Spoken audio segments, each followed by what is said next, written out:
Okay, Fabio Vieira, still alone. Go on. Hello and welcome to Hybrid, powered by chinkseyMEDIA. Right, Rakeem is back and, well, we're into the semi-finals now, man. What do you think of the game? 180 minutes of uninspiring football. You know, that was a game of two halves. No. You know, it literally was a game of two halves in the 1990 on both sides. I couldn't tell you which one we saw some spark of inspiration from. It wasn't a great performance, I'm not going to lie. You know, we had the quote-unquote weaker side draw the Champions League. We've made the most of that. We've gotten through the teams that were there. But between both games, I don't know how many clear shots we've had on goal, what the stats were. But yeah, man, yeah, it wasn't inspiring, because now we're going on to City on Sunday, which is the biggest game in the league now, because this is first versus second, and whoever wins this game pretty much puts the ball in their court. And I don't know, I can't say I'm inspired. You know, hopefully we can spark some magic on Sunday, but we'll say the positives tonight. We're through to the semi-finals, one step at a time, one day at a time. Do you agree, do you concur with this notion that whoever gets to the final from our side of the draw, it will be underdogs? Oh yeah, definitely. Yeah, because obviously the other side, you got PSG and Bayern. This whole side was the underdog side, other than Barcelona, and even them, they've not won the Champions League in 15 years. So this whole side is the underdog, because no one on this side has won a Champions League in recent time. Whereas on the other side, you got the Munichs, the Cities, the Madrids, the PSG. Literally, everyone that's won it in the last, Liverpool too, everyone that's won it in the last 5 years is there. Chelsea, flipping, not even Chelsea even, yeah, everyone that's won it is on that side. So yeah, definitely, we're going to it as the underdogs, but you know what, it's the final, one game, will make the difference on that one. All right, let's start with who do you think is favourites for PSG and Bayern? That's a tasty game, you know, that's the best of Spain, the best of that's the France. final, let's have it right. Yeah, it's really, it could be the final. Yeah, definitely. Some would say it should be the final. But right about now,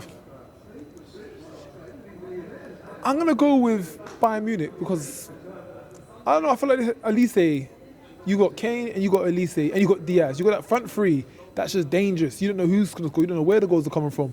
I'm not saying PSG ain't looking as strong, because they're top of their league too, but I don't know, something about the Bayern Munich team is just poking out a bit more to me. It's hard for these teams, it's hard to dissect these teams and really break them down, because in their leagues, they whitewash their leagues for like the last decade. Or we say that, Man City been doing the same thing to us, but I feel like even in the Premier League, it's a bit more competitive. At least Arsenal will take over some of it, then City will take over, then even Liverpool might come up. You know, like, it can go up and down either way. Whereas them leagues there, it's Munich or PSG on top for 90% of the season, and that's the season pretty much wrapped up. I'm almost certain, if you combine probably the last 20 years of the German league and of the French league, PSG and Bayern would have probably won 80-90% of those leagues. And they've been on top, they've been number one in each of their leagues. Yeah. Like I said, at least with the Premier League, Arsenal will take it for a bit, then City will take over the other half. Liverpool, some will be top for a bit of time, but them league there, it's just them. So it's hard, from the day one. It's hard to dissect, you know, some of their players and how good they actually are. Of course, we know they're world class, but I think Munich right now, they're just pipping it for me. You see, I think PSG, I just think they're turning it on. Dembele is looking menacing. He's looking at...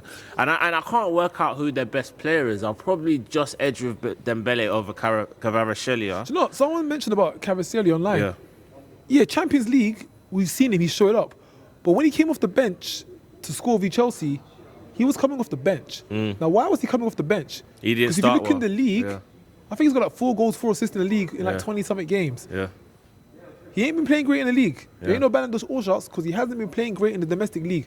It's the Champions League where he showed up. He's done his thing. But outside of that, so I think Dembele's the better player. I think you've actually cottoned on to something. Actually, if you ask the people that watch the French league, they'll tell you that Lens have been the best side up until recently. That PSG have been a bit sluggish, but then now they're starting to get into their groove now. Obviously, they postponed their game against Lens to focus on Liverpool, which was met with a lot of vitriol. But, it's looking like they're going to win it now. But, Yeah, I think Munich just feel like they've got that much more firepower. And maybe it's a bit of Premiership bias, because we've got Kane and Elise, and Diaz, all three of them. Oh, yeah. Were playing in our league. Gnabry as well. Who? Serge Gnabry. Gnabry was a former Arsenal player. Well, them three more recent time. Yeah. Well, fire last year. They've come over and they've done the same thing over there. So maybe it's a bit of bias, but yeah, I think Munich might just pick it. But at the end of the day, if PSG win, who's going to be surprised? Like, it's a 50-50 coin toss kind of game. I mean, I've been shouting all season that I want revenge against PSG, but if we take what we've been doing against them, just forget it, Arsenal. We need revenge against both teams because Munich knocked us out 2 years ago. Yeah, 2 or 3 years, 2 years ago. Munich knocked us out then, and PSG knocked us out last year. So really and truly, either one. And I was it's just how I felt though. After that first leg, I remember how I felt. It was not that long ago, you know. You went to Paris last year. Yeah, it was only last year. To be honest, neither team there's any real needle, but just for the storyline of it, I'd be happy with Munich. And also Harry Kane. Harry Kane. Yeah. Putting Harry Kane trophyless again, it just, the story will always forever be there. Well, he scored 50 goals today. He got his 50th. Crazy, isn't it? He is on fire. Him, Elise, absolutely tearing up right now. Harry Kane, 50 goals. People said he's going to slow down his pace when he goes to the German league. He's picked the pace up. He's picked it up, mate. He's picked it up. He's done even more. So I'm not sure what to quite make of that. Phenomenal player. If England was to win the World Cup, he'll definitely be getting the Ballon d'Or shouts, whether he gets it or not. But he'll be in that conversation of the best striker in the world right about now. Ballon d'Or shouts. Name me 5 players, top 5 kind of candidates. Mbappe. I think he'll always just be hovering. I think he'll always be the nearly, but not the one guy. In the conversation. He'll always be in the conversation, but I don't know if he'll ever be the guy to get it. Okay. I think he just lacks those few team accolades.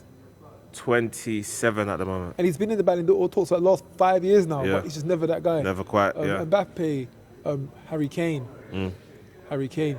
If Dembele keeps doing what he's doing, he's back in the final for it again. He's back again. Obviously, Elise. Yeah, Elise is another one. In the Premier League, if we look at, if Arsenal win it, there'll be shots to give it to Declan Rice. Yeah. But if Arsenal don't win it, sorry Dex, but it's not going to happen. In Man City, who has been their Ballon d'Or player in Man City? Who's been their star guy? Because they've not had much attention on them throughout the season. It's been more than on us. And I feel that certain players have had periods, but not a consistent period. Haaland started well. I feel Cherky has been good at times. Yeah. Semenyo's come and done bits at times. Done well. Haaland was doing up in 2025. So there's not been a key player who I would say is, that's the guy. He's going to be he's a Ballon d'Or shout. It's a weird one. Although Nico Riley probably is a good shout for the, what's it called? The Golden Ball, the young player version. Yeah, fair enough, Nico Riley.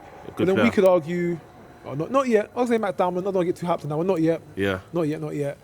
But, yeah, I don't think there's anyone in the Premier League right now who I'd say for the whole season has just swept it, just been head above everyone else. Now, some rival fans might argue and say Bruno Fernandes. I was going to mention him. But you know what? Do you know why we're not going to give it to them? Because when Ozil and Sanchez were absolutely tearing up for Arsenal in the 2010s and no one was giving us a shout or taking us seriously because we're only fighting for Champions League, we didn't get put in those conversations then. I remember when Sanchez had that season where he bagged like 30 plus goals and assists, something mad like that. 2017, I think, or 16. Could have been that season. Phenomenal season, but hey, no one's going to rate that season because you didn't win anything. Didn't win anything, yeah. So if those rules apply for us, you're getting that. Ozil, one of the best assisters in the world, had a top season for us. No one's going to acknowledge it. So why do we acknowledge your Bruno Fernandes for fighting for you to get a Champions League spot? We're not doing that here. Yeah, when I mentioned Bruno Fernandes, not for Ballon d'Or, but for obviously he's vying with Declan Rice, probably a 2-horse race for the PFA Player of the Season. Even PFA player, we weren't getting. It's not been great though. This one. Listen, we weren't getting no PFA player of the World years when we was having our banter era. During our banter era, we didn't get on in the team of the season. I don't think we even did. Yeah. So, of course, traditionally, how it kind of, which is an interesting topic, because should it work like that? Should it be like that? Should the player who stood up phenomenally above everyone else, regardless of trophies, be put in for the PFA? Potentially so. But if the game's changing that direction, we're not now going to start applying the old rules where it doesn't make sense for Arsenal. Because we didn't get no favours when we weren't at our best. So you ain't going to get no favours now that you ain't at your best. It's how the game works. Yeah. Yeah, I hear that, man. Okay, right. I've gone through the Arsenal squad, every single player. You just tell me whether they stay or they go. Kepa.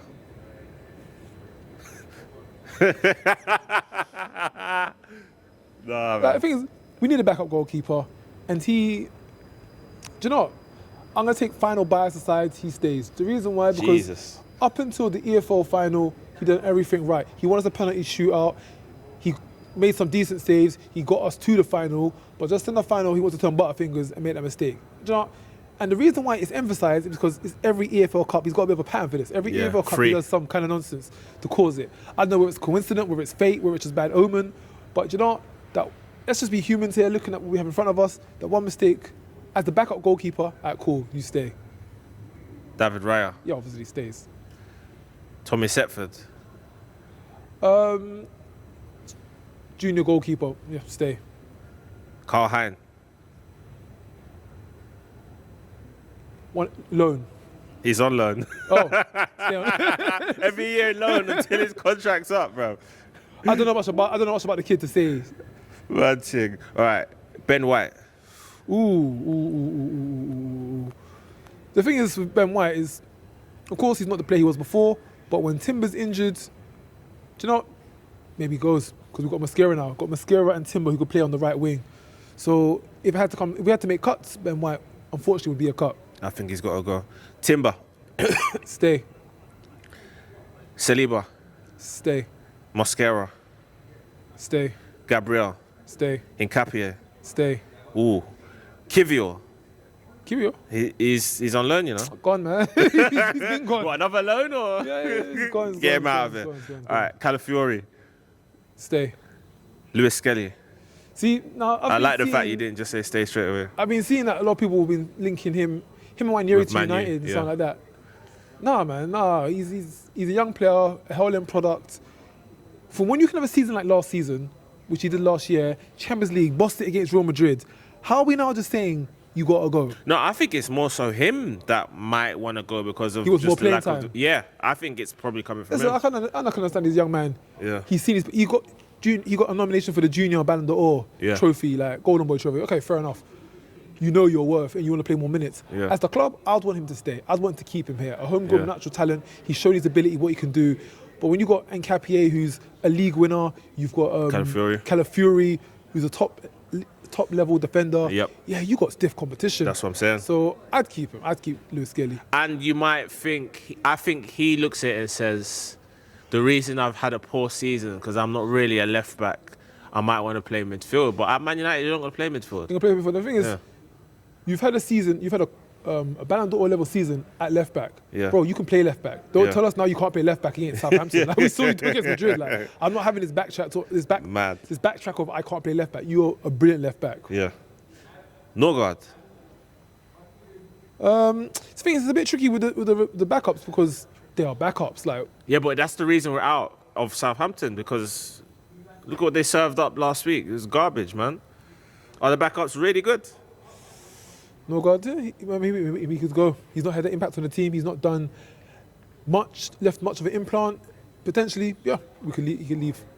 Zubimendi. Another touchy one. He's had some great passes. He's done some great, had some good goals. I think he's scored like a couple bangers actually. He's scored. Early in the season, especially, not in the Forest. The whole thing with the backup, passing out from the back, whenever we have a bit of a fault, a lot of the time it's him. That's true. That's a good point. A lot of the time when it's back between him and Rayo or him and Saliba, it's him who makes the miss pass. The goal against Manchester United, it was him. Yeah. There was another goal, I think it was against Tottenham. I think it was Tottenham. I think he got the ball. And then even Saturday he done something and they had to console him as well, innit? It was last week, some point. On the game just gone against Bournemouth. So there's been a few, and there's been even a few incidents where I think it happened in this game as well. He passed the ball back, but Raya got it just in time. So you forget about it. But the back passes from Zubimendi, we need to watch out for those. Does he stay or go? I think that one's up for question. Wow. The thing is, obviously, he's just been here for a season, and I'm not one of these Arsenal fans that are cutthroat where it's like, we've got to leave him straight away, because players do get better. If we was to hound Gyökeres the way that a lot of the fans and media were hounding him, we wouldn't have those 19 goals that he scored for us now, would he? Which came at some crucial times. So Hey, the jury's out. The jury's out. Oh, you're not the first to say that. I'm surprised by that. Declan Rice. Stay. Marino. Nah, Marino's my guy, man. Ooh. DM to centre mid to. It's going to be 30 soon. Up. Huh? It's going to be 30 next month, I think. Or June.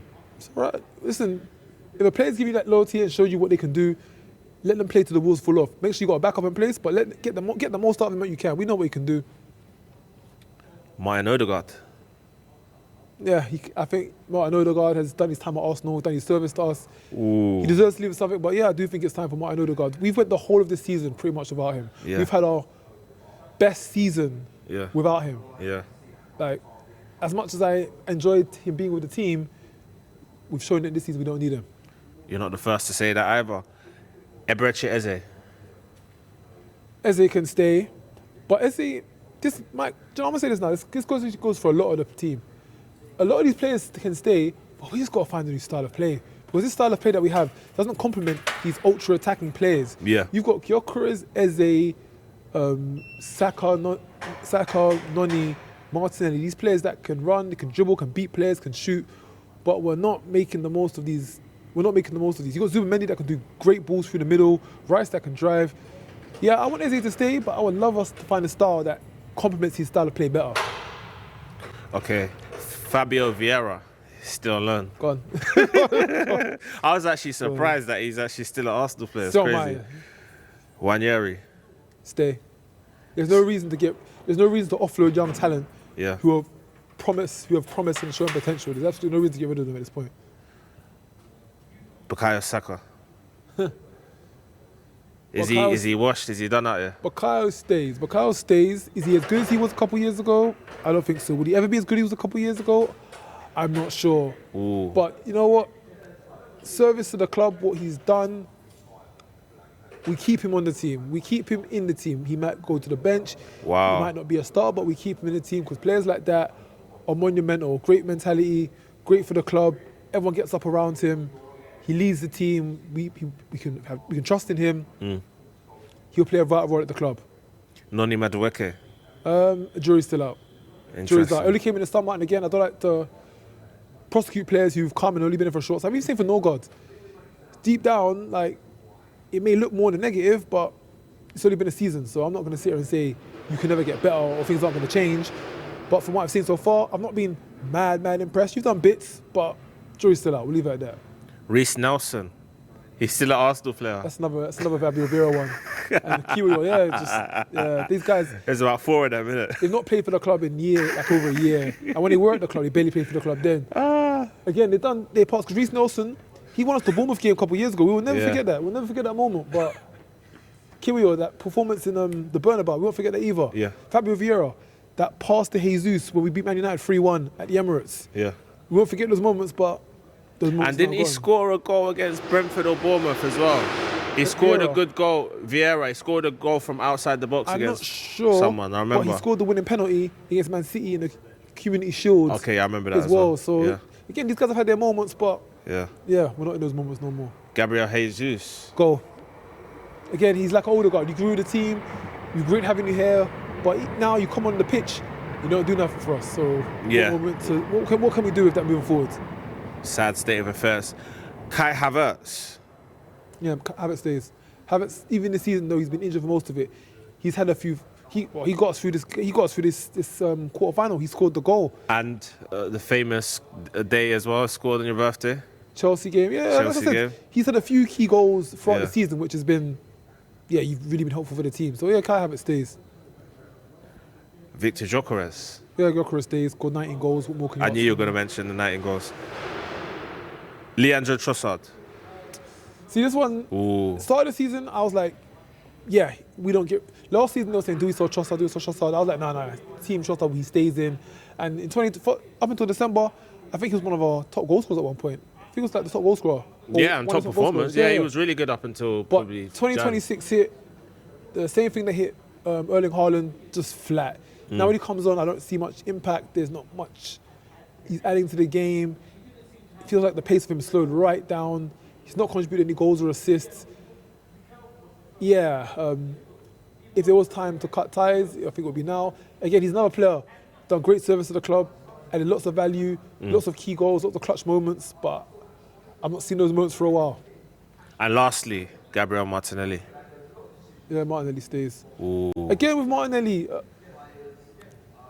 in this Champions League, I think he's probably been our best player in the Champions League somehow. He's been our best player in the Champions League. Yeah. Goals, assists, even like last week, the Havertz goal, he assisted that. He was a sub, ran down the sides, cut it in, lobbed it over, right to Havertz's feet.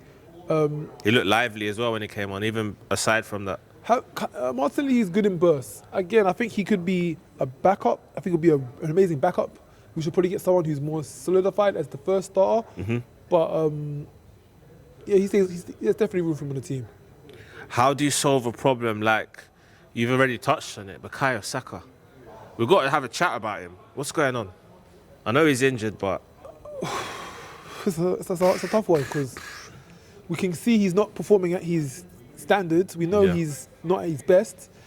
Injury after injury, season after season, playing so many games. Saka's one of those players. I'll give it time. I'll give it as much time as it needs. They watch, they analyse, they see how much he can do, how much he's got left. If he can't do 60-minute game, if he can't do 90-minute games, cool. He does 60 minutes. If he can't start strong, he isn't going to be as effective starting, cool. On the bench, he comes on. Like whatever way we can find to capacitate him, we'll find a way to capacitate him. Helen Boy held the, do you know what as well? Held the club up for all them years where we were dead. We were a team fighting for bloody Europa place. He was the guy, in 2019, 2020, that stepped up and carried the team on his back. Yeah. And he's a bloody 18. Like Arsenal, we might be different from other clubs. We definitely have a sense of loyalty. We definitely have a sense of we care about players' longevity, welfare. Players' welfare. Yeah. The whole sounds cheesy, but the whole family thing. Like what? Yeah. We had Family Arsene Wenger club. here for like 20 years. Yeah. Emery came. Then we had Arteta came in. Arteta was a former player. Pat Rice was the assistant manager with Wenger. He was a former player too. Eddie was our sporting director. Piers Mertesacker is at Hell End. Yeah.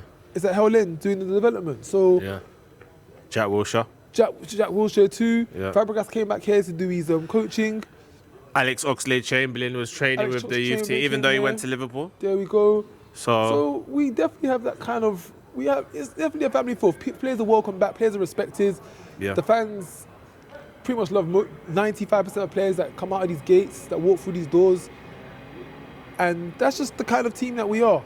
So someone like Saka, he'll always be looked after at Arsenal. As long as you don't turn your back on the club, we'll always be looked at Arsenal. And moving forward, we'll see what way he fits in. We didn't speak about Jamaica against Zaire, aka DR Congo. We didn't talk about that one, man. I forgot. What happened, Rakeem, man? They didn't win. They didn't win. Yeah, but why? Did you think that they could? I thought there was a chance. Yeah. But I thought there was a chance. I'd like to believe there was a chance. But you know, when you can't beat, what was it, Cascais? Carousel? You can't beat Carousel. And Yeah. you couldn't get past the group stage that you was in, which wasn't an amazingly hard group. So this is like the third opportunity to get through. Yeah. Yeah, it was always gonna be a long stretch. You know, the Reggae Boys ain't been in the World Cup since 1998.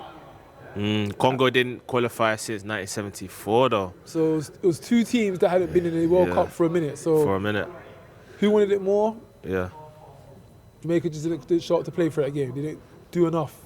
This is a shame because Jamaica got mad influence on the whole entire world, Yeah, even on Congo. Yeah, even as small as Jamaica is, there's still influence around Africa, all over. Yeah. But football is, I don't know, just not there yet. Elite sprinters, elite athletes on track and field. When it comes to football, you know, we're just not there. So I don't know how many more years it's going to take. I don't know how much more is going to be needed. Yeah. Coaching, training, development, all of that. Yeah. 2020, 2030 we come again. All right. Message to Expressions Oozing, the Tottenham fan influencer. Message.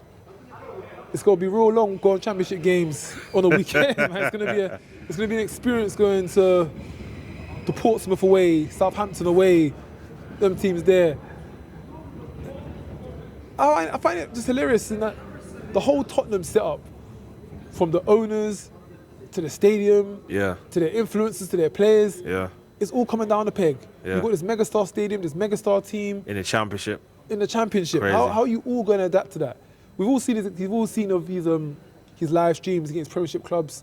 It's always, obviously, because he's always been in the Premier League. Yeah.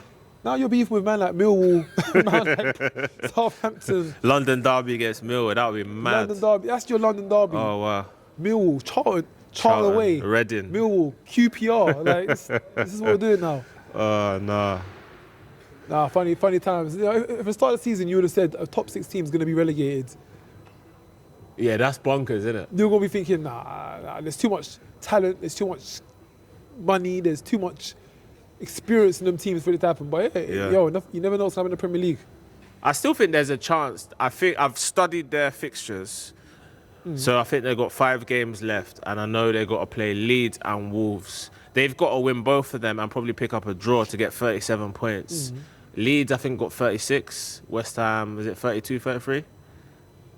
They've got 2 more. They're 2 points clear of Tottenham. Yeah, so 32 points. So I make it, Tottenham got to get about 7 more points. West Ham probably need a win, 2 wins, and they're safe. And then obviously Nottingham Forest, similar. So it's, everyone knows what they need to do. It's a case of, can they do it? All right, boxing talk, man. There's a few, we're in boxing season now, innit? There's a lot of fights coming up. Yeah, coming up over the next I think like 6 weeks straight, there's a boxing fight. Yeah. It's going to be like every weekend. Yeah. Obviously, last weekend we had Prograis versus Ben. Conor Ben on the undercard of Tyson Fury. Yeah. Routine. Yeah. It was a routine fight for Conor Ben. It wasn't a fight which he was expected to lose. Prograis was 37 years old, jumping up a weight class. He's been inactive. Yeah. I think he's fought once a year for the last 4 years. So it wasn't a fight he was expected to win. And also after the fight, we come to learn that Prograis said he was harbouring quite a few injuries going into the fight. Shoulder, legs, back, knees, everything was just falling apart. So then he retired, didn't he? Yeah, he retired straight after. Yeah. Ben looked a bit, he didn't look right. At that weight, he doesn't look right. So the thing is with Ben, when he's gone up to middleweight, he's put on kilograms, put on pounds, he's gone up to middleweight, he's shot up in weight, and now he's gone back down to welterweight. It's not always good for a fighter to do that because sometimes their body will never adjust. Once you've let your body expand that much, whilst you're growing and putting on muscles and weight, then going back down, your body may never be as adjusted as it was beforehand. So going to welterweight, going up to middleweight and coming down to welterweight, probably never good for his body. Yeah, and he didn't look right visually. Your body just doesn't, you can't get that same strength anymore. Your body can't tap into its best ability. That's why it's better. That's why fighters normally, they'll start at a smaller weight and they'll climb up weights as their career goes on. Yeah. And they generally won't go back down because when they go back down, my body's got used to this certain amount of weight. Can I now go back down and keep that same weight? A lot of the times it doesn't always happen. So, like for example, Floyd Mayweather, he started at featherweight and he ended at super welterweight. He might be able to go back down to welterweight, but going down to lightweight or featherweight again, forget about it. Crazy. Joshua Fury looks like it's gonna be signed and sealed in the coming days, maybe. This fight has been looked like it's gonna be signed now for the last 10 years. Yeah, but now we've got Turkey. Turkey don't F around, bro. Turkey, you know what I mean? I'll shake. I think if ever it was gonna happen, I think now than ever it's more than gonna happen because 10 years ago they were both champions, they were both at their peak, there was options for them. They had whatever they wanted to do, they could have done that. They could fight in America, they could fight in this country, that country, they could fight whoever they want to fight. Everyone wanted to fight them because they had the belts, they had the name, they had the attention. Now, they haven't got the belts. They still got the name, but they know in themselves that they haven't got much time left. The last hurrah. And rather than fight an unknown up-and-coming guy, lose, and have your legacy a bit tarnished and make not that much money, have the big final payout against your domestic rival that everyone wants to see. And now that Netflix are involved, now that Turkey's involved, the Saudis are involved, now that all these things are there for them, I don't see why it won't happen. It's not like they've got many other options of fights to take at this point of time. And time's ticking. Who have you got on that one?